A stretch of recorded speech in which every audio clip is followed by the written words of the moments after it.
এবং বাংলাদেশের প্রত্যেকটি মুসলিম নারী পুরুষকে জানতেই হবে।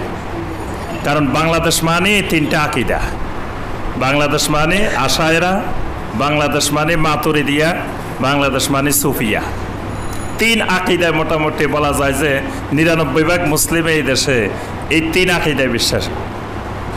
এখন আবার যারা তিন আকীদায় বিশ্বাসী তারা সবাই কিন্তু আবার সুন্নি। এবং এই তিন আকীদার ব্যতিক্রম কেউ যদি আহলুস সুন্নাহ ওয়াল জামাতের আকীদায় বিশ্বাস করে, বাংলাদেশে তিনি হয়ে যান ওহাবি, তিনি হয়ে যান আরও বিভিন্ন লামাযহাবি, তিনি আরও বিভিন্ন কিছু হয়ে যান। এখন এই জন্য আমাদেরকে জ্ঞান অর্জন করতে হবে, জানতে হবে, বুঝতে হবে আসলে আশায়রা মাতুরিদিয়া এগুলো কি, এই আকীদাগুলো কি জিনিস, এগুলো সঠিক কিনা, এই আকীদা পোষণ করা যাবে কিনা। আকীদা জানাটা খুবই জরুরি। একজন মুসলিম আর কিছু জানুক আর না জানুক, আকীদা তাকে জানতেই হবে। আকীদার এলেম ফরজে আইন, এর মধ্যে কোনো সুন্নত নফল মুস্তাহাব নাই, এটা ফরজে আইন। যিনি সরেয়া লিখতে জানেন না তিনিও আকীদা জানতে হবে, শিখতে হবে, বুঝতে হবে। যিনি একেবারে উচ্চশিক্ষিত পিএইচডি করছেন তাকেও শিখতে হবে। কেউ এই ফরজে আইন থেকে বাদ যাবেন না, কারণ ঈমান নিয়ে প্রত্যেককে মরতে হবে। তাহলে তার আগে ঈমানটাকে বিশুদ্ধ করতে হবে, ঈমানটা বুঝতে হবে। এই জন্য শাইখ বিন বাজ রাহিমাহুল্লাহ বলছেন, আল আকিদাতুস সহিহা হিয়া আসলু দীনিল ইসলাম ওয়া আসাসুল মিল্লাহ। সহি আকিদা, বিশুদ্ধ আকিদা, এটাই হলো আসলু দীনিল ইসলাম। ইসলামের আসল, ইসলামের মূল ভিত্তি, ইসলামের মূল হলো আকিদা, সহি আকিদা। ওয়া আসাসুল মিল্লাহ, এবং একটা মিল্লাতের আসাস, মিল্লাতের ফাউন্ডেশন, মিল্লাতের ঐক্যের ভিত্তি সহি আকিদা। আকিদার ভিত্তিতে ঐক্য হলে সেই ঐক্য মজবুত থাকে। আকিদাবিহীন ঐক্য হলে আমরা 10 জন যদি মিলি, 10 জনের 10 আকিদা, তাহলে এই ঐক্য বেশি দিন থাকে না, কিছুক্ষণ পরেই আবার ছিন্ন হয়ে যায়।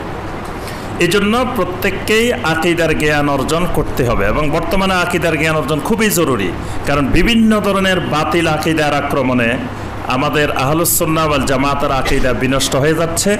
আর বাতিল আকিদাগুলোই নিজেদেরকে আহলুস সুন্নাহ ওয়াল জামাত দাবি করে, সবাই নাম দিছে আহলুস সুন্নাহ ওয়াল জামাত, সবাই সুন্নি। এই জন্য আমাদের অবশ্যই আকিদার জ্ঞান বেশি বেশি শিখতে হবে। আমার আলোচনার বিষয় হলো আজকে দুইটা, একটি হলো মুজাসসিমা মুশাব্বিহা, আরেকটি হলো মুআত্তিলা।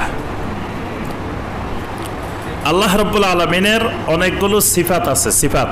সিফাত তো বুঝেন, সিফাত মানে কি? গুণ, গুণাবলী। আল্লাহ রাব্বুল আলামিনের অনেকগুলো গুণাবলী আছে, নাম আছে সুন্দর সুন্দর, অনেকগুলো গুণাবলী আছে আল্লাহ রাব্বুল আলামিনের। যেমন আল্লাহ পাক বলছেন, আল্লাহু লা ইলাহা ইল্লা হুয়াল হাইয়ুল কাইয়্যুম। আল্লাহ পাক আল হাই, আল্লাহ পাক আল কাইয়্যুম। তাহলে হায়াত, এই হায়াতটা আল্লাহ পাকের একটা সিফাত। কুদরতটা আল্লাহর একটা সিফাত। ওয়াল্লাহু আলা কুল্লি শাইইন কাদির। আল্লাহ পাক সব কিছুর উপরে মহা ক্ষমতাবান, এই ক্ষমতাটা আল্লাহর একটা সিফাত, আল্লাহর একটা গুণাবলী। তারপরে এলেম, ওয়াল্লাহু আলিমুন হাকিম। আলিম, আল্লাহ পাক মহা জ্ঞানী, মহা এলেম আছে আল্লাহর।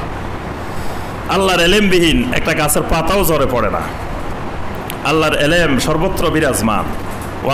আল্লাহু ফিস সামা ওয়া ইলমুহু ফি কুল্লি মাকান। এটাই আমাদের আহলুস সুন্নাহ ওয়াল জামাতের আকীদা। আল্লাহ ঊর্ধ্বাকাশে উপরে, আর আল্লাহর এলেম সর্বত্র বিরাজমান। তাহলে আল্লাহর এলেমটা আল্লাহর একটা সিফাত। আল্লাহর কালাম, কথা বলা, এটা একটা সিফাত।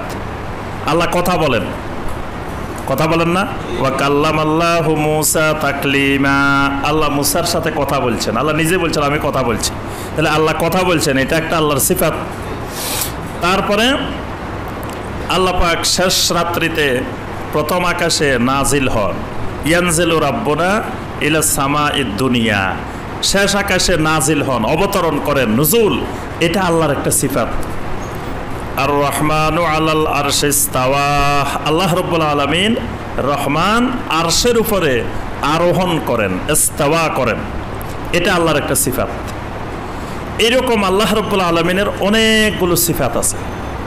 এই সিফাতগুলোকে কেন্দ্র করে নবী সাল্লাল্লাহু আলাইহি সাল্লামের মৃত্যুর পরে সাহাবায়ে কেরামের যুগের শেষ দিকে, অর্থাৎ প্রথম 100 বছরের শেষ দিকে এসে আস্তে আস্তে এর ভিতরে কিছু কিছু ব্যক্তির আবির্ভাব করতে থাকে, যারা আস্তে আস্তে আল্লাহর এই সিফাতকে কেন্দ্র করে গবেষণা করে একদল বের হয়েছে, আল্লাহর এই সিফাতগুলোকে পুরোপুরি অস্বীকার করা শুরু করলো।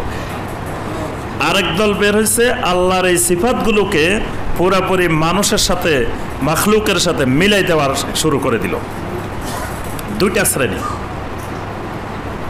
আজকে দেখবেন, অনলাইনে পাবেন, আমাদের দেশের একজন বড় বিশাল পীর সাহেব, তিনি নিজেকে আওলাদ রাসূল দাবি করেন, আবার তাকফিরি ফিতনার ক্ষেত্রে অগ্রগামী সৈনিক, সবাইকে কাফের, তার মতের সাথে না মিললে সব কাফের। তাকফিরি ফিতনা জোরে সোরে প্রচার করেন, সবাইকে কাফের বানাই দেন। ওইরকম একজন ব্যক্তি, তিনি বলতেছেন যে শাইখুল ইসলাম ইমাম ইবনে তাইমিয়া তিনি কাফের। নাউযুবিল্লাহ। মিডিয়ায় বলতেছেন, প্রকাশ্যে বলতেছেন। কেন কাফের? তো তিনি ব্যাখ্যা করতেছেন যে কাফের হলো এই কারণে, কারণ ইবনে তাইমিয়া আল্লাহর আকারে বিশ্বাসী। ইবনে তাইমিয়া বলছেন আল্লাহর হাত আছে, আল্লাহর চেহারা আছে, এগুলো আছে। আর ইবনে তাইমিয়ার নামে বড় একটা ডাহা মিথ্যা অপবাদ দিয়েছেন যে ইবনে তাইমিয়া রাহমাহুল্লাহ নাকি বলছেন এগুলা মানুষের মতো। এটা চরম একটা মিথ্যা। অথচ এত বড় মিথ্যাবাদী বাংলাদেশের মানুষের কাছে বিশাল বড় পীর সাহেব আওলাদ রাসূল, নাউযুবিল্লাহ। অথচ শাইখুল ইসলাম ইমাম ইবনে তাইমিয়া রাহমাহুল্লাহ পৃষ্ঠার পর পৃষ্ঠা লিখেছেন শুধু যে আল্লাহর এই সিফাতগুলো মানুষের মতো নয়। তিনি এটা বোঝানোর জন্য মানুষকে কত দলিল, কত যুক্তি, কত প্রমাণ তিনি ফতোয়ার মধ্যে, তার মাজমুয়া ফতোয়ার মধ্যে পৃষ্ঠার পর পৃষ্ঠা, আমি একটা খণ্ডের মধ্যে দেখলাম প্রায় 30-40 পৃষ্ঠা খালি এইটার উপরে লিখছেন যে আল্লাহ মানুষের মতো নয়, আল্লাহর সিফাতগুলো মানুষের মতো নয়, মাখলুকের মতো নয়। আর তার নামে মিথ্যা বলে বেড়াচ্ছেন যে তিনি নাকি মানুষের মতো বলছেন। আচ্ছা, আরেকজন দেখলাম পিছনে এক দরবার শরীফের, নাম করা এক দরবার শরীফের ব্যানার লাগাই, সামনে উনি বলতেছেন যে উনার কাছে কে যেন প্রশ্ন করেছেন যে লা মাযহাবীদের পিছনে নামাজ পড়া জায়েজ হবে কিনা। আচ্ছা, তো উনি উত্তর দিচ্ছেন যে লা মাযহাবীদের পিছনে নামাজ পড়া জায়েজ হবে না। কারণ কি? লা মাযহাবীরা মুজাসসিমা মুশাব্বিহা। কারণ লা মাযহাবীরা বলে যে আল্লাহর হাত আছে, আল্লাহর চেহারা আছে, আল্লাহর এই সমস্ত অঙ্গ প্রত্যঙ্গে বিশ্বাসী। আর এই সকল অঙ্গ প্রত্যঙ্গে বিশ্বাসী হইলে তারা মুজাসসিমা মুশাব্বিহা। আর মুজাসসিমা মুশাব্বিহা কুফরি মতবাদ। এইটা যারা লা মাযহাবীরা বিশ্বাস করে, এই জন্য লা মাযহাবীদের পিছনে নামাজ পড়া যাবে না। তাহলে এই কথাটাও মিথ্যা অপবাদ। আর অনেক ভাই বোন আছেন যারা মুশাব্বিহা মুজাসসিমা নামও শোনেন নাই কোনোদিন। এখন ওই সকল ভাই বোনদের সামনে বুঝাই দেওয়া হচ্ছে যে লা মাযহাবীরা কিন্তু মুশাব্বিহা মুজাসসিমা, এটা কুফরি মতবাদ, সুতরাং এদের ঈমান নাই, এদের পিছনে নামাজ পড়া যাবে না। এই জন্য আজকে সময় এসেছে যারা আমরা আকীদা সহিকরণ, বিশুদ্ধকরণের দিকে আগাতে চাচ্ছি, আমাদের আকীদাকে কুফর মুক্ত, শিরক মুক্ত, বেদাত মুক্ত সহি আকীদা গঠন করতে চাচ্ছি, তাদেরকে এগুলো এখন বুঝতে হবে। মুশাব্বিহা কি, মুজাসসিমা কি, মুআত্তিলা কি, আশায়রা কি, মাতুরিদিয়া কি, সুফি কি, এগুলো বোঝা লাগবে। না বুঝলে ওই সকল বাতিল আকীদার খপ্পরে পড়ে আমও যাইব, সালাও যাইব, সব যাবে। ঈমান নিয়ে কবরে যাওয়া যাবে না। এজন্য মুশাব্বিহা, মুজাসসিমা, মুআত্তিলা এগুলো বুঝতে হবে। দুইজন ব্যক্তির নাম মনে রাখবেন। একজন ব্যক্তি হলো জাহাম ইবনে সফওয়ান সমরকান্দি। জাহাম ইবনে সফওয়ান সমরকান্দি, উনি না, এটা হলো সমরকান্দ, হইলো খোরাসানের দিকে। এখানে 128 হিজরিতে তিনি মারা গেছেন। তিনি প্রথমে নতুন নতুন কিছু ফর্মুলা, থিওরি আবিষ্কার করলেন। তিনি গবেষণা করে বললেন যে আল্লাহ যদি কথা বলেন, আল্লাহ যদি দেখেন, আল্লাহ শুনেন, আল্লাহ কথা বলেন, এগুলো যদি বলি তো আল্লাহ তো মানুষের মতো হয়ে যায়, এজন্য এগুলো বলা যাবে না। আল্লাহকে এই জাতীয় কোনো কথা বলা যাবে না। আল্লাহ দেখেন বলা যাবে না, আল্লাহ কথা বলেন বলা যাবে না, আল্লাহ শুনেন বলা যাবে না। এগুলো থেকে মুক্ত থাকতে হবে। মানে আল্লাহ রাব্বুল আলামিনের সকল সিফাতগুলোকে অস্বীকার করলো এবং ব্যাখ্যা করা, তাবিল করা শুরু করলো, সিফাতগুলোর এক একটা ব্যাখ্যা দেওয়া শুরু করলো।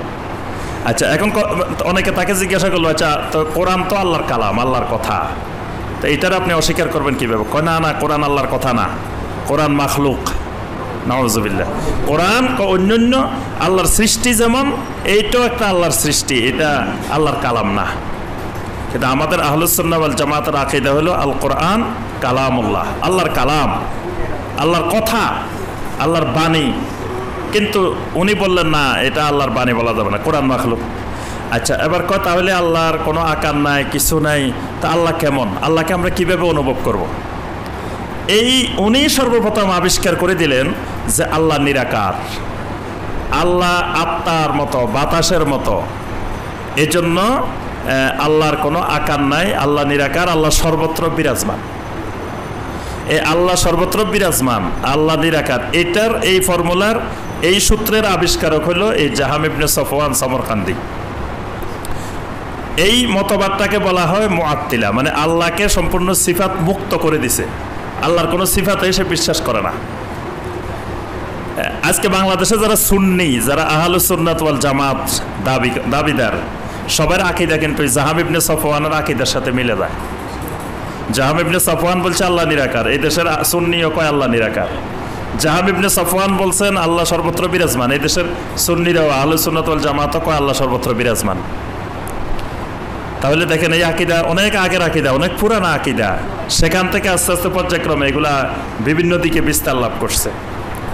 আচ্ছা, এর মোকাবেলায় আরেকটা হলো মুজাসসিমা, আবুল হাসান মুকাতিল ইবনে সুলাইমান বালখি, এটা হলো ইরানের বালখ।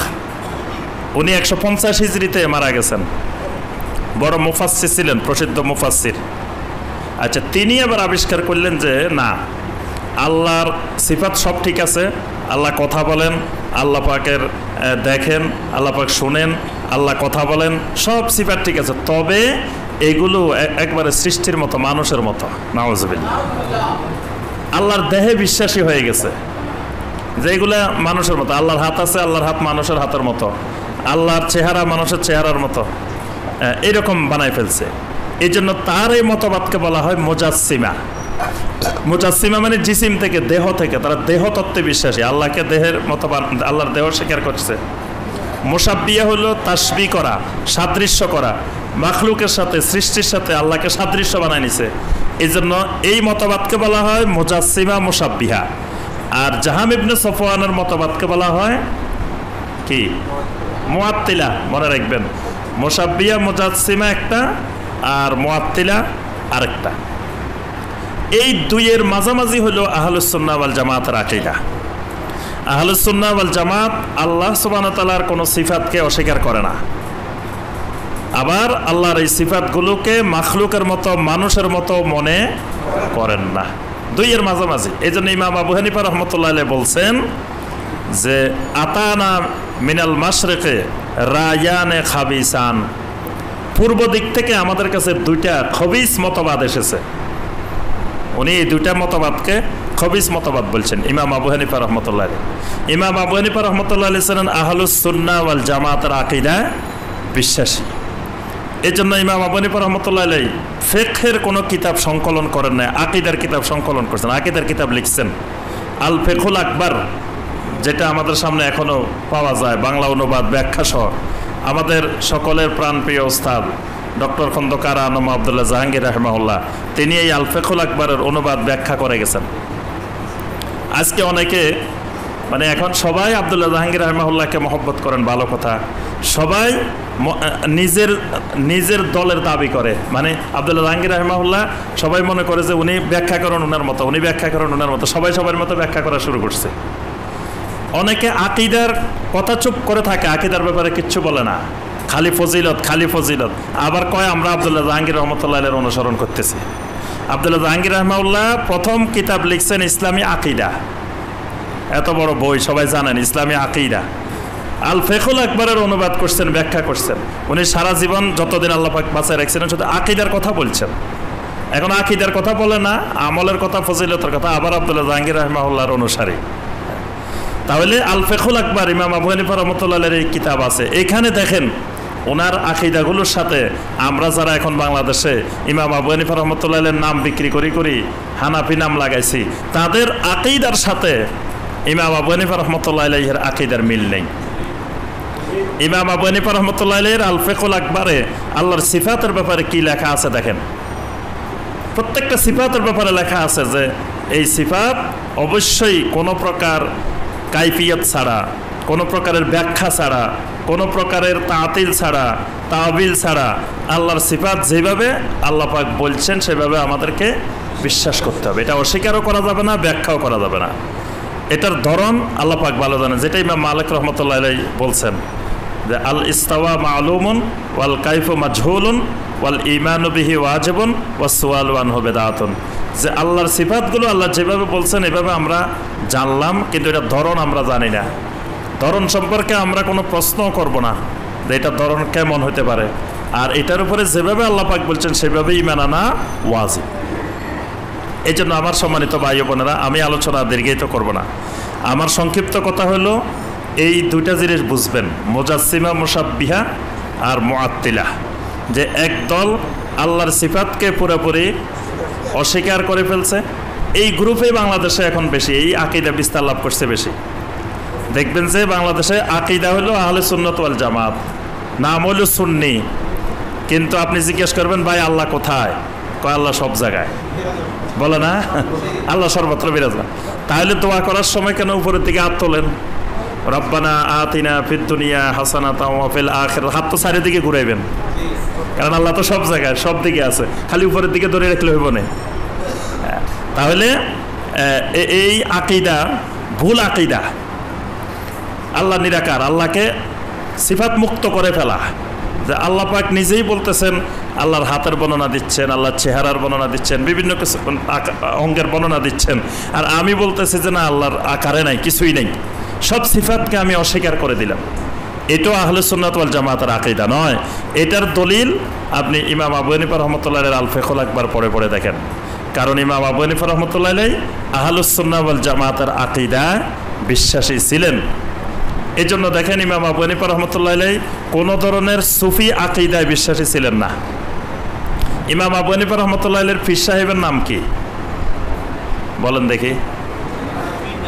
পীর নাই। ইমাম আবু হানিফা রাহমাতুল্লাহি কোন পীরের মুরিদ? ইমাম আবু হানিফা রাহমাতুল্লাহি কয়জনের থেকে খেলাফত পাইছেন? ওনার মুরিদান কয় হাজার? ওনার খলিফা কারা কারা? উনি কোন তরিকার? 126 তরিকার মধ্যে উনি কোন তরিকা? চিশতিয়া, কাদেরিয়া, নকশবন্দিয়া, মুজাদ্দিদিয়া, চিশতিয়া সাবেরিয়া, কোনটা উনি? চিশতিয়া নিজামিয়া, সোহরাওয়ার্দিয়া, কোনটা উনি? তাহলে ইমাম আবু হানিফা রাহমাতুল্লাহি আলাইহি এই সমস্ত তরিকা মুক্ত ছিলেন। তিনি ছিলেন তরিকায়ে মুহাম্মদুর রাসূলুল্লাহ সাল্লাল্লাহু আলাইহি ওয়াসাল্লামের অনুসারী। এই জন্য উনি এ সমস্ত তরিকার সংমিশ্রণ করেন নাই। এবং অনেক আকীদা দেখবেন বর্তমানে আমাদের দেশে মূল আকীদা হয়ে গেছে। অনেক জায়গায় গেলে জিজ্ঞাসা করে, এই আপনি বলেন দেখি হুজুর, রাসূল নূরের তৈরি না মাটির তৈরি? এটা হলো আকীদা পরীক্ষা করার বিষয় হয়ে গেছে। অথচ ইমাম আবু হানিফা রাহমাতুল্লাহির আল ফিকহুল আকবার পড়ে দেখেন প্রথম থেকে শেষ পর্যন্ত এই বিষয়ে কোনো আলোচনাই নাই। নবী সাল্লাল্লাহু আলাইহি ওয়াসাল্লাম কিসের তৈরি, এটা প্রশ্নটা আসবে কেন? এটা তো প্রশ্নই আসার কথা না। কারণ আল্লাহ পাক স্পষ্ট করে দিয়েছেন, কুল ইন্নামা আনা বাশারুম মিসলুকুম। নবী সাল্লাল্লাহু আলাইহি ওয়াসাল্লাম বাশার, তাহলে নবী সাল্লাল্লাহু আলাইহি ওয়াসাল্লামের বাশারিয়তকে কি আমরা অস্বীকার করব যে উনি মানুষ না, উনি ফেরেশতা? তো উনি মানুষ। মানুষ কিসের থেকে তৈরি এটা তো সবাই জানে। আল্লাহ পাক কতবার বলছেন, আল্লাহ রাসূল কতবার বলছেন, তো এর প্রশ্নটা আসবে কেন? এই জন্য 700 বছর পর্যন্ত এই প্রশ্নই আসে নাই। 700 বছর পরে আসি কেউ কেউ গবেষণা করে এবার বাইর করতে কয় না, এশকে রাসূলের নামে নবী সাল্লাল্লাহু আলাইহি ওয়াসাল্লামের মহব্বতের অতিরঞ্জন করতে গিয়ে এবার আস্তে আস্তে নতুন নতুন একটা আকীদা বাইর করছে। বাহির করে এগুলাকে এখন আকীদার বিষয়বস্তু বানাইছে। আপনি যদি এগুলো বিশ্বাস করেন আপনি সুন্নি, বিশ্বাস না করলে আপনি ওহাবি, আপনি খারেজি, আপনি লামাযহাবি, আপনি আহলে হাদিস, বুঝছেন? আর যদি বিশ্বাস করেন আপনি সুন্নি, অথচ এগুলো বেদাতি আকিদা, শিরকি আকিদা, কুফরি আকিদা। এন একজন সুন্নি শিরকি আকিদায় বিশ্বাসী, সুন্নি আবার বেদাতি আকিদায় বিশ্বাসী। সুন্নি তো হবে আহলুস সুন্নাহ, আহলুল বেদাহ হবে না।